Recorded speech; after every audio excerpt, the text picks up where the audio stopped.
suspect paddock, and we released that comprehensive report in August of 2018. Subsequent that, FEMA, the Federal Emergency Management Association, came to our department and completed a after-action report, and that was more of a global report for the total response of all the public safety community within the valley. Today's report, this 1 October after-action review, is more comprehensive to LVMPD's preparedness, response, and recovery as a result of 1 October. So hopefully that clarifies any confusion to those aspects. So why did we do the report? I think us in law enforcement, and I personally believe it's our duty to identify lessons learned as a result of a critical incident such as 1 October, and to act on those lessons learned to better our agency and better prepare the community for any future events. Additionally, I think it's important for us to provide answers to all of public safety and law enforcement specific across the nation on these type of incidents and what would better help them in any future possible incidents that they may encounter. Our 18-month review looked at 3 major questions. Were we prepared? What is our response? And how was our recovery? So as you can imagine, in a 3-pronged approach, were we prepared before any incident occurred? And when an incident does occur, how did we respond to that incident? And then the eventual completion of the critical dynamic part of the incident, moving into the static portion in the recovery and the community's recovery as a result of the incident. So to do that, LVMPD team waded through countless crime scene photos, over 500 officer reports, conducted over 650 interviews, listened to more than 4,900 dispatch calls, and watched over 3,100 body-worn camera videos in order to answer those questions. The LVMPD review team was helped by the Clark County Fire Department, Henderson Police, North Las Vegas Police, Las Vegas Fire and Rescue, FEMA, the ATF, and the FBI. What were the key strengths identified? This is my opinion. You may have your own opinion after you review the report or go through that. But personally, I believe the partnerships that we forged with Southern Nevada first responders helped us serve our citizens that chaotic night. Regular multi-agency training exercise no doubt saved lives that night. And communicating with our network of private security workers resulted in the lockdown of key properties on the Strip within minutes.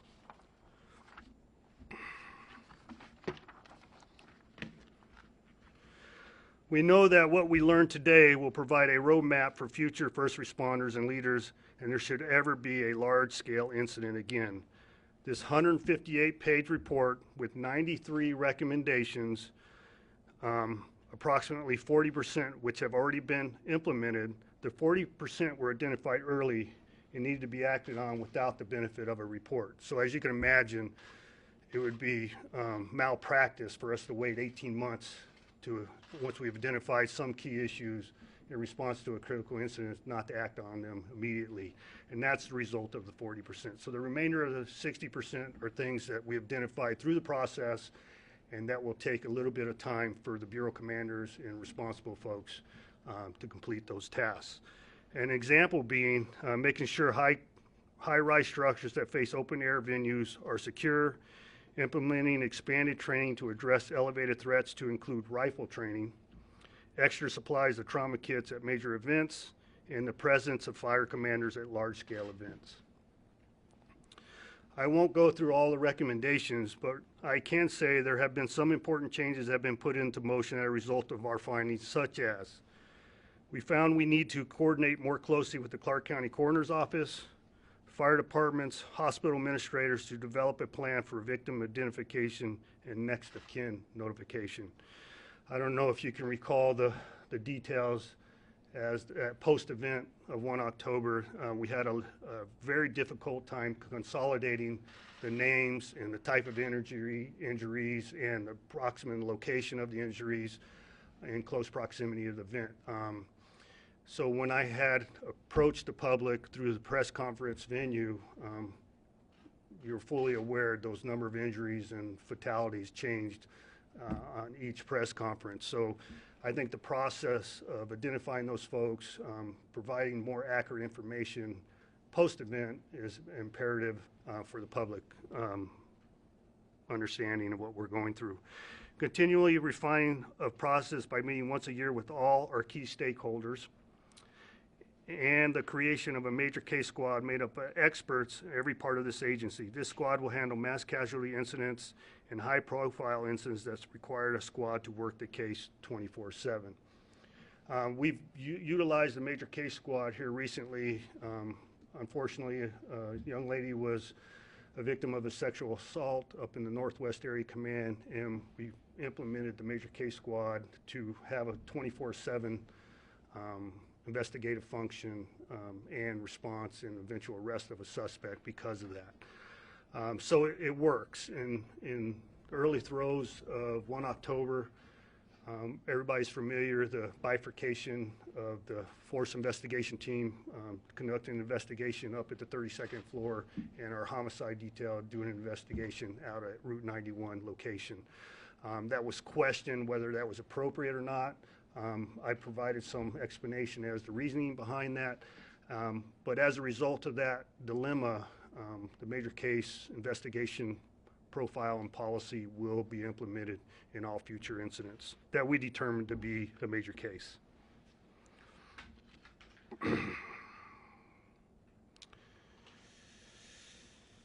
All right. So I think one of the biggest takeaways from this review in that each agency we work with side by side with is resolute in maintaining a strong working relationship. So it's no secret that the Raiders are coming on board. That's another major venue, a major incident where we're going to require the utilization of resources provided by North Las Vegas and Henderson PD, and any future major events that we feel appropriate. It's important for us to know everybody's tactics and training and response ability to assist us in those type of events. So that's the reason why I believe that's the biggest takeaway. And we're all familiar with North Las Vegas having a new police chief and Henderson having a new police chief, and it's incumbent upon me as the head of LV and PD to foster that relationship and ensure that we're working symbiotic in anything that we have to deal with. Again, we hope we never have to use these procedures that we are putting in place, but we owe the public an assurance that we will always place their safety and well-being first. Now that this report is complete, the findings will be incorporated in our active shooter and reality-based training for our officers. We will also use it as a source material for promotional exams to ensure future leaders understand the importance of knowing the lessons learned. That's a key component, in my opinion. So as our leaders, is that me? Okay. As our leaders move through what we do as a police agency and decide to promote, I think it's important for them to digest this document. It is going to be mandatory for all sergeants and above to digest this document to benefit themselves personally and the department and the community in the lessons learned from this thing. And additionally, it's important for people making that leap to promote and lead people, especially during critical incidents, to understand what could be the failures that occurred during the incident and address those immediately and respond to them in a better fashion. Following the conclusion of the press conference, the report will be made public and posted on lvmpd.com's website, and we will also send a follow-up press release along with a link to the report. I'm sure one of the questions will be, are you going to address this body in the future as you progress through the recommendations? And I will. If you recall the DOJ report on how we respond and do use of force, critical deadly use of force, we did provide you a continual response on our progress in addressing those particular issues on an ongoing basis. So I want to thank you for being here today and giving me the opportunity to address you, and I will take this time to answer any questions that you may have. Hey guys. When was the report completed? Well, it was completed I would safely say a month ago. Well, actually, it was completed well before that, Rachel, but we went through corrections, syntax, grammar, and all those. We went back and forth on that for quite a while, so I was comfortable saying a month ago, and then we had to get it published, brought together and published. So it's been about a month. Publication about a month ago? Yeah, it's ready. No, it's ready for publication a week ago. So, but it was completed approximately a month ago. Does the report address disciplinary actions or lessons learned in disciplinary actions against officers in the department? No, it doesn't.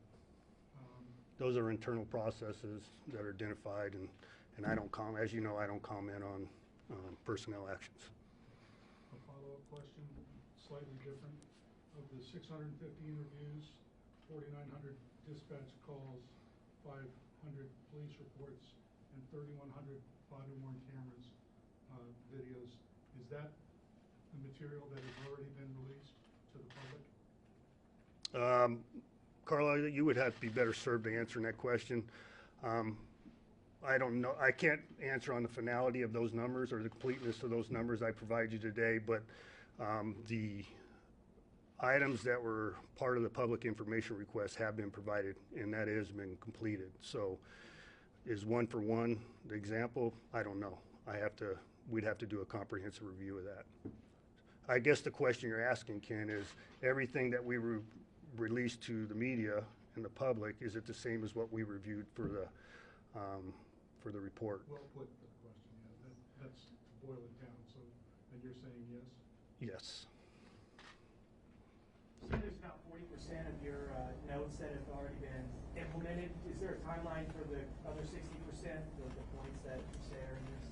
I'll give Captain McMahill the opportunity to answer that question. Kelly? Do I need to step up? Yeah, or come on up. Yes.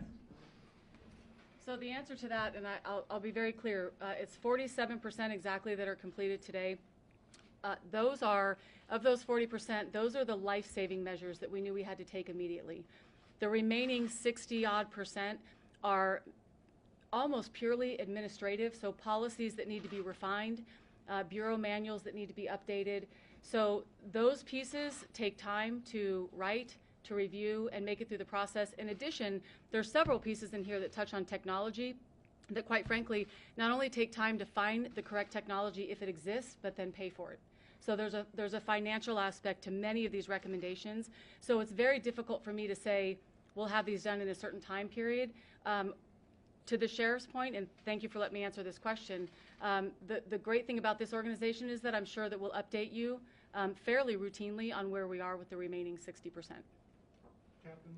So as a part of building on what she just said, so bi-monthly, we have a report out from the OIO, Office of Internal Oversight, twice a month on the status of each one of those recommendations. Will we be able to identify in the report the 40% of the recommendations that have already been implemented? No, we don't provide you. We're not providing you with a Gantt chart associated with that. We could do that individually with you if you would like, but no, that's not in the report. Sheriff, does the report break down response when it comes to SWAT and then also the officers who are out there on the field when it comes to their response time? And secondly, does that provide a situation that shows where is it better for those frontline officers to respond right away or for SWAT, if it's a way for SWAT, for example? And I know SWAT had a limited radio communication. Well, I'll answer your first question first. Yes, and no, there is no recommendation to wait on SWAT. That paradigm has changed years ago as a result of the active shooters that have taken place across the United States. We train our officers, once they have a sufficient number of officers available, it's usually 3 or more, they're trained to act immediately against the threat. We no longer wait and identify SWAT as the responding element or complement in those situations. Sheriff, you said you're going to have every officer, sergeant, and above learn this. You also produce this in hopes of providing insight to other agencies. You call it a textbook for an on events such as this? That's a good question, Ken. I wouldn't say it's a textbook because that's usually based on subject matter experts and footnotes and everything else along with it. It's our textbook per se, for lack of a better nomenclature to describe it as, but it's our textbook on our response, okay? Every critical incident response has their own dynamics. You know, Pulse nightclub is a completely different response than 1 October. So anything that you can imagine or you can bring back through history, some of the details are going to be a little bit different in every situation. But the overarching response, yes. The answer to that question is yes. It would be a benefit to any police agency dealing with any critical incident. Given a police agency that's not able to see it immediately or review it, can you say the top 5 things we should know or learn? Yeah, first and foremost is command and control. As you can imagine, the number of people that respond to that type of incident, we have people self-dispatching, over-convergence of resources.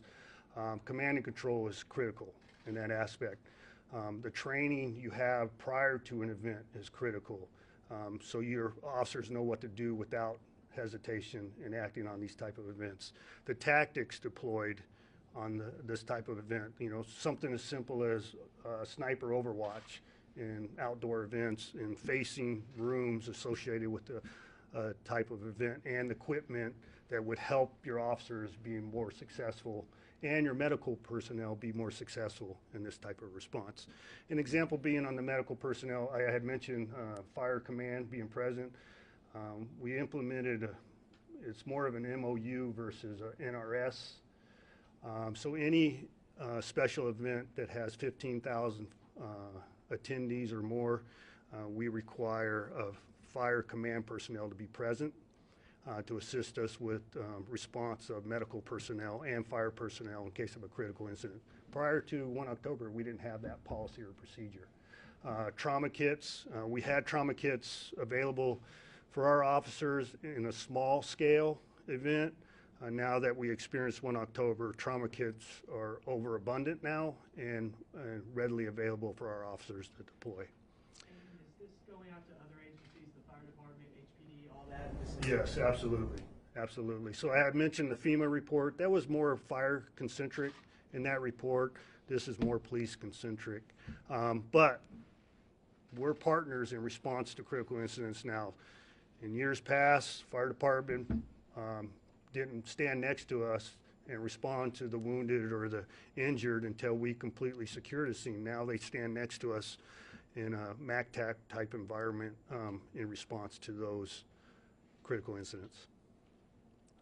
Rachel? I realize this may be in the report, but when you were talking earlier about guidance for patrol officers or just any officers other than SWAT in relation to an active shooter incident, you were saying that department trains officers to act immediately, you know, usually if there's 3 or more officers around. But in terms of this report, are there any additional guidance or recommendations for officers in that situation? Has that policy changed in any way? No, it hasn't changed in its core or its foundation, but it does make some recommendations on better response in that aspect. I think it'd be hard for me to explain verbally. I think it's more comprehensive if you read it.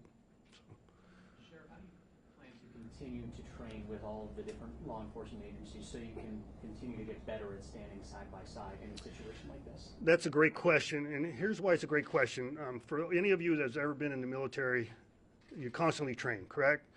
And you constantly train thinking, this may never happen. You're not engaged, you're distanced, you're just going by the numbers and checklists.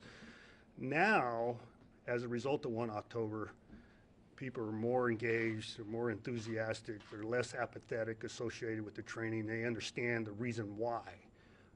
It's unfortunate circumstances for that to occur, but it rises to a higher level for each one of our officers to understand why we doing what we're doing. Because quite often your training is related to a low frequency event, which is 1 October. That's a low frequency, that's a one-off event. But your training has to be comprehensive enough for them to understand this could happen.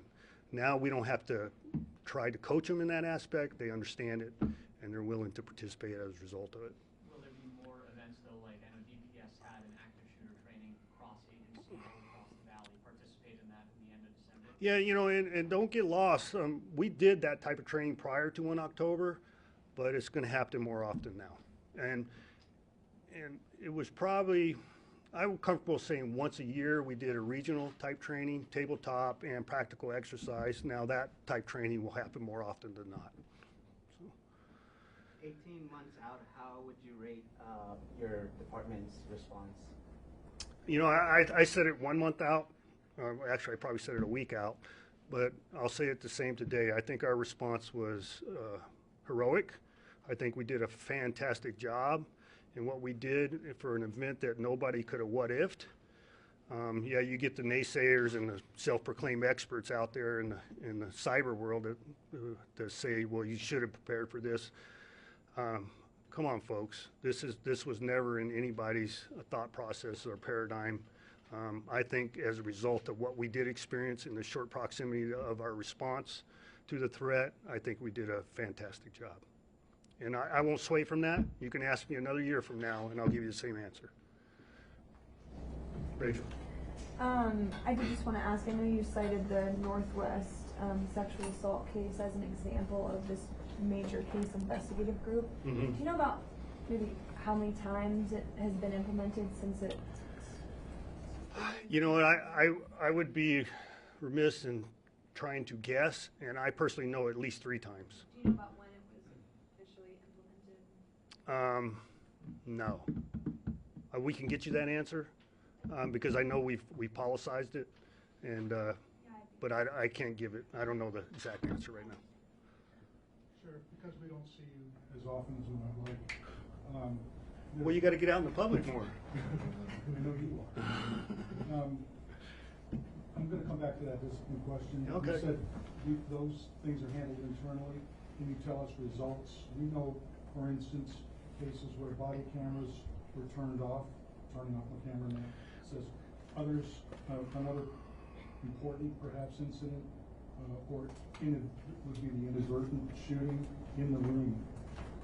Were officers disciplined on circumstances like those? Yes. And all identified discipline has already been identified.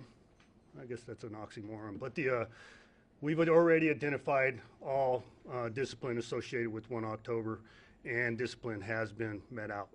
I compounded my question, I apologize. No. I should ask specifically of the officer shooting in the room Yes, that individual's been disciplined. and officers who. That's a matter of normal practice.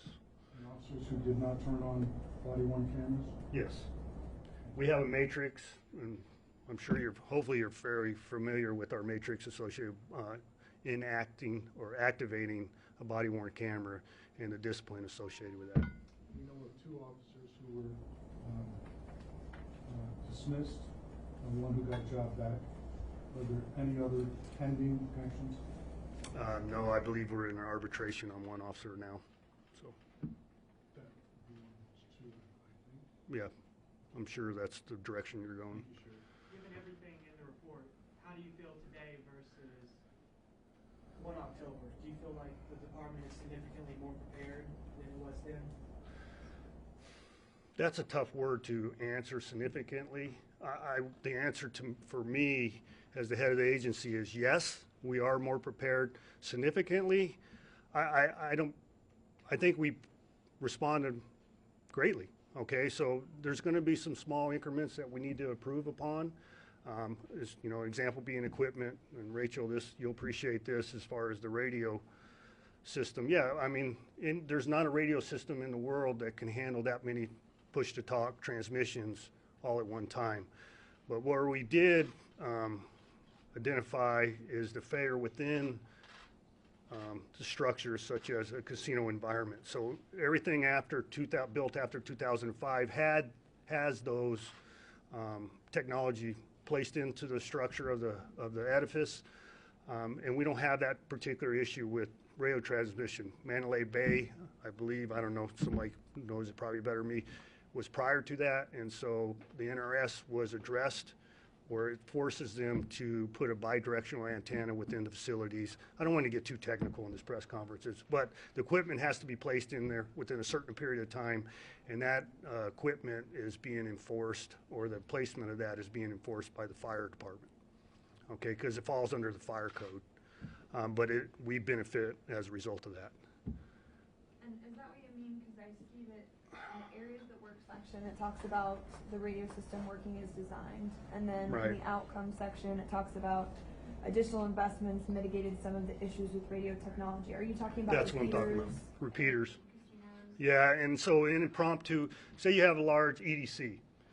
We have the ability to put a radio buffalo, for lack of a better term, out there to help with the transmission and the handling of the load of push-to-talk in those type of incidents now.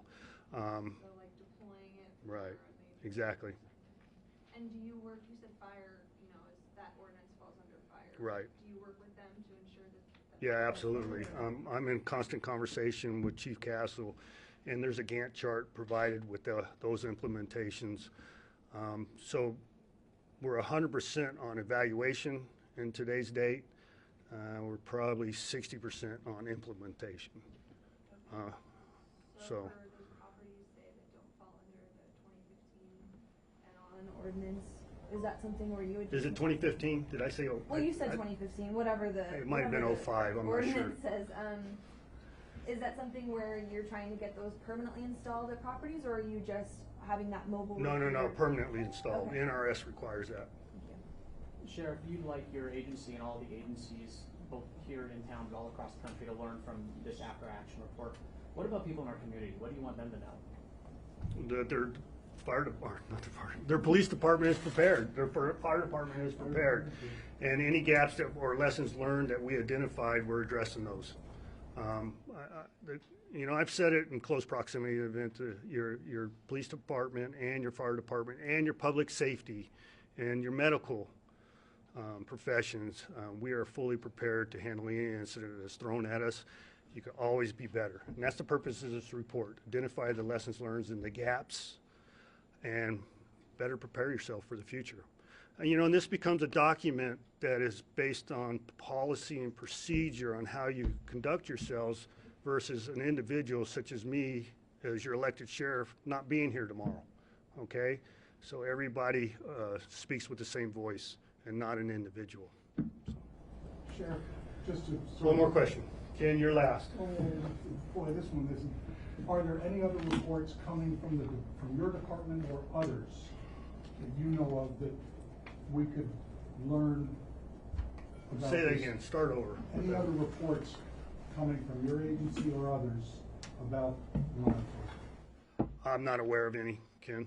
So this closes the book. I believe this closes the book on that. I mean, obviously, we still don't know the reasons why, but this closes the book in practicality of 1 October.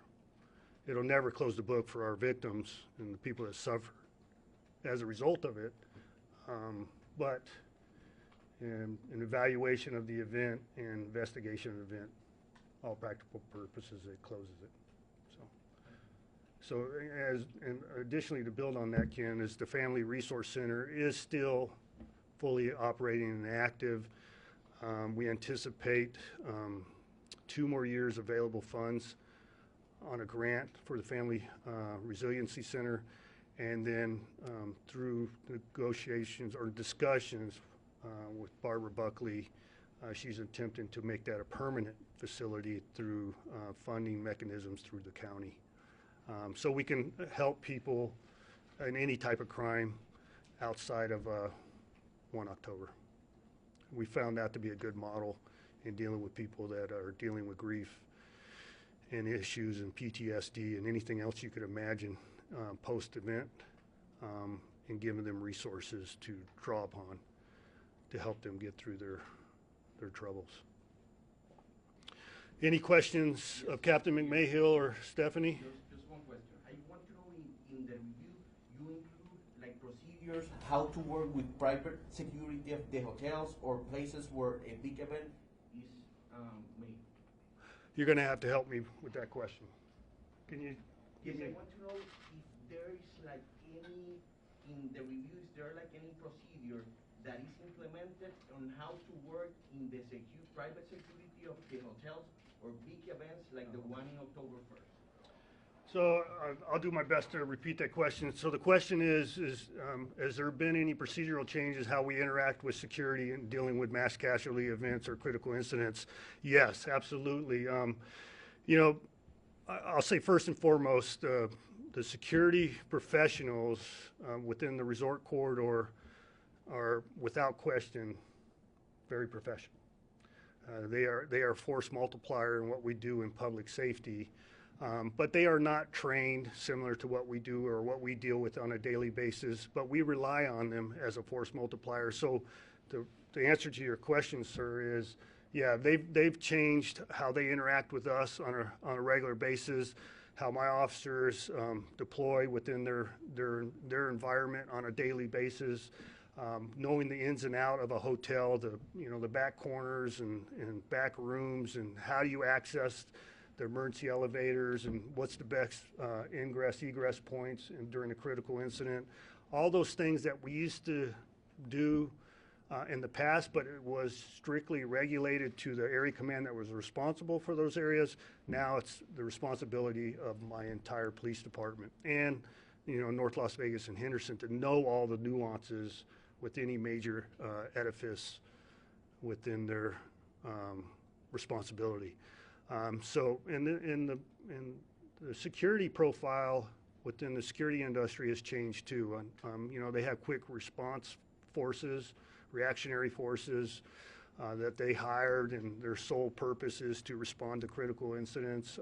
How they conduct interaction with their customers and back of house movement of luggage, evaluation of luggage, all those different things are being put in place as we speak, and surveillance cameras increase, all those kind of things that you would think would be a benefit for their security profile. All your major corporations and casinos are doing that. Some are further ahead than others, but they see what occurred on 1 October, and they're not turning a blind eye to it. So I appreciate all the efforts they've made and the relationship they have with the police department. I said last question. Go ahead, Rachel. I believe in the federal report it noted, it highlighted rather, Metro's availability of resources, mental health resources for officers in the wake of this. But, and this may be in the report, but has there been any changes to those or increased availability for resources for officers in terms of mental health? That's a good question. Are you better to answer that question, Stephanie or Kelly? Yeah, the answer is yes, but what that looks like, they would be better served answering that question. Go ahead. So this concludes the remarks from the sheriff. I think, Sheriff, you've probably Yeah, done. I'm good. And I'm not trying to step away from your question, but they're better served to answer. Captain McMahill and Officer Ward, who authored the report and have a lot of intimate details and can provide you a little bit deeper dig into this, can answer some of those for you, okay? And on my way out, I first, thank you. Thank you guys for being professional and how we dealt with this as a community, and your profession on how we dealt with this. I think we're a best practice community as a result of this, so thank you. Rachel, that was your question? Yeah. So the answer is yes, we have gotten better. And I'll give you one of the, there's two very short examples of that. A lot of this is in the report. We now have a number that our officers can call, an actual hotline that they can call where they have immediate access to a counselor if they're in crisis. And the other interesting piece, and I see members of our police union here today, one of the recommendations in here is that we begin training our police union members to better understand and recognize when our officers are in crisis, and they're wholeheartedly on board with that. They've already begun that process. And then another piece is the way that we capture things internally now. We're able to, instead of just capturing whether or not an officer has been in an officer-involved shooting or has had 5 uses of force, now if an officer responds on something that is really devastating in nature, a car accident where children die, for example, we're able to capture that, monitor those individuals as they move throughout various supervisors within their career, so that if something starts to fester in that employee, we can track back and say, you know what, maybe it was 1 October, or maybe it was this horrific car accident that they responded to. So we have definitely begun taking steps to better monitor our officers and get them the help they need, for sure. I know I'm not the sheriff, but anything else for me? About how many people, he sort of mentioned that there were obviously a lot of people involved in this, making this report and authoring it, but do you have an estimate on how many people? So I do, and it's in the report, but I just have to say this, first of all. I have to thank the sheriff for giving us the ability to be part of this, because although it's the hardest thing either one of us have ever done, it's also the most honorable for both of us. Detective Ward, who is standing here today, did all the heavy lifting. She lived and breathed this report for a year and a half. She was absolutely remarkable in the level of work she did. On top of that, keep in mind, we're just cops, so we needed help. We did enlist the assistance of the Crime and Justice Institute, great professionals that have worked with us in the past. They actually came in and did a complete review of the DOJ CNA project that we went through to determine whether or not we succeeded, and it was sustainable. On top of that, at the very end, when we finished our review, we realized that we needed an editor, someone who does this for a living and not just a cop who writes police reports. So we sent this off to a lovely lady named Noel. What's her last name? I don't know. Yekis? I'm going to get it wrong. It's in the report. I'll spell it wrong. So, and here's what's ironic. We sent this to Noel, who is in a completely different part of this country, and it turns out she was born and raised here. So she ended up reviewing this. We had no idea at the time. So the process was a heavy lift to include hundreds of police, fire, medical, coroner's employees that were interviewed as a part of this process. And by the way, not a single individual said no. Every single person wanted to be a part of being interviewed so that they could let their story be known. Captain Emanuel, if you wouldn't mind sharing, we have now honored more than 250 requests from law enforcement agencies around the country as well as outside of the country to come and share our lessons learned. That's also part of FEMA's deal when they come in to assist, is that they ask that you share what it is that you learned, the good and the bad. And so we've been all over. Different people here on the organization have had to go out and do presentations on 1 October so that other departments can develop their own plans in the likelihood of an active shooter situation or a mass casualty incident.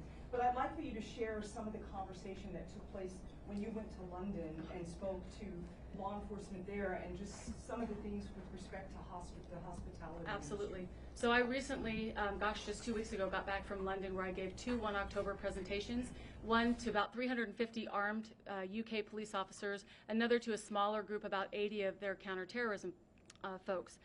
And it was really interesting. One of the questions that somebody had was, has 1 October impacted the overall hospitality industry? And he said that he was recently in Miami last summer, and when he checked in, he had to sign a waiver at the desk saying that if he left his do not disturb on his door longer than, I believe it was 24 hours, they had a right to enter his room, no questions asked. Another individual said that he noticed that when he had a window facing out, that he also had to sign a waiver indicating that they may be able to, under certain circumstances, enter their room. So I think that was one of the biggest takeaways from being in London, is that this incident has impacted an entire country and then some. So the lessons learned are far-reaching, and I think if you're one of the victims of this horrific incident, if there's any good to come out of this, it's that not only are police and fire and all first responders learning, but our hospitality industry is learning, and not just here, but all around the world. Do you have an idea of how many man hours went into this? 18 months? Yeah. I don't know. I know Stephanie has a lot of time into this. I can tell you that we wanted it to be out sooner. We underestimated the magnitude of what we had to review, so we have worked on this. She's worked on it nonstop for 18 months, completely pulled away from the job that she is actually supposed to be doing, which is fine because this was more important, but I would say it was a solid 18 months of work. Captain, how do I characterize this report as opposed to the one last August? How much of it is looking at the same material? Almost none. So you'll see some duplication of, for example, the sequence of events is going to match the criminal report. This is not criminal in any way, shape, or form. It is purely administrative. It completely addresses what we did well, what we didn't do so well, and where we need to get better from there. The other thing about this that I do want to mention is when we first were assigned this, Detective Ward went through almost, 15 different after-action reports that were written from across the country on various shootings. And we finally sat down and realized that we weren't like any of the rest of them. There's some that are just heartbreaking, like Sandy Hook, really difficult, as you can imagine, to read. But we undertook the worst mass shooting in the world to date. And so this report, if you go and compare, it's unique among the rest of the after-action reports. You'll notice that at the end of this report, we pay homage to the 58 people that lost their lives, and there's a reason for that. The reason that we do this is so that we don't have to ever have even close to that number again that lose their lives. So we wanted to make sure that they were recognized, that their families know that we will never forget them. Anything else? Thank you for your time. I really appreciate it. Have a good day.